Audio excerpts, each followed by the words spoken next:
October 4 இன்னைக்கு ஒரு புதிய டாப்பிக்கோட உங்களை பார்க்க வந்திருக்கிறோம். பைபிளில் யார் புதிய ஆதாம் சொல்லிட்டு உங்களுக்கு தெரியும். இயேசு தான் அந்த புதிய ஆதாம் சொல்லிட்டு நம்ம பைபிளில் ரெஃபரன்ஸ் இருக்குது. ஆனால் யார் இந்த புதிய ஏவாள்னு சொல்லிட்டு உங்களுக்கு தெரியுமா? ஆமாங்க, இன்றைக்கி நம்ம என்ன டாபிக் பார்க்க போகிறோன்னா, அன்னை மரியாள் தான் புதிய ஏவாள் அப்படின்ற டாப்பிக்கை நம்ம பார்க்க போகிறோம். அதுக்கு நிறைய ரெஃபரன்ஸ் இருக்குது. முதலாவது ரெஃபரன்ஸ் என்னன்னு பார்க்கும் பொழுது, அன்னை மரியாளும் சரி புதிய ஏவாளும் சரி இவர்கள் இருவருமே ஜென்ம பாவம் இல்லாமல் இந்த உலகத்திற்கு வந்தவர்கள். ரெண்டாவது ரெஃபரன்ஸ் என்னன்னு பார்க்கும் பொழுது, ஏவாள் என்ன பண்ணுறாங்கன்னா சாத்தானுடைய பேச்சுக்கு கீழ்ப்படுகிறாங்களே தவிர ஆண்டவர் சொன்னதை அவங்க கேட்கவே இல்லை, ஆண்டவருக்கு அவங்க கீழ்ப்படியவே இல்லை.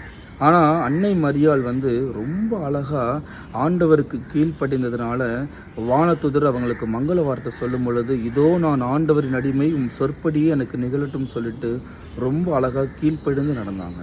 மூணாவது ரெஃபரன்ஸ் என்னன்னு பார்க்கும் பொழுது, ஏவாள் உயிருள்ளோர் அனைவருக்கும் தாயாக இருக்கிறான்னு சொல்லிட்டு தொடக்க நூலில் நம்ம வாசிக்கிறோம். இயேசு சிலுவையில் தொங்கிட்டு இருக்கும் பொழுது யோவானை பார்த்து ரொம்ப அழகாக சொல்லுவாங்க, இதோ உன் தாயின்னு சொல்லிட்டு.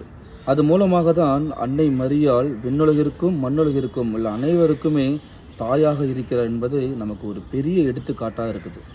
அதனால் இந்த எல்லா ரெஃபரன்ஸுமே அன்னை மரியாள் தான் புதிய ஏவாள் என்றதை நமக்கு ரொம்ப தெளிவாக காமிக்குது. நாளைக்கு வேறு ஒரு டாப்பிக்கோடு உங்களை சந்திக்கிறேன். சரிங்களா?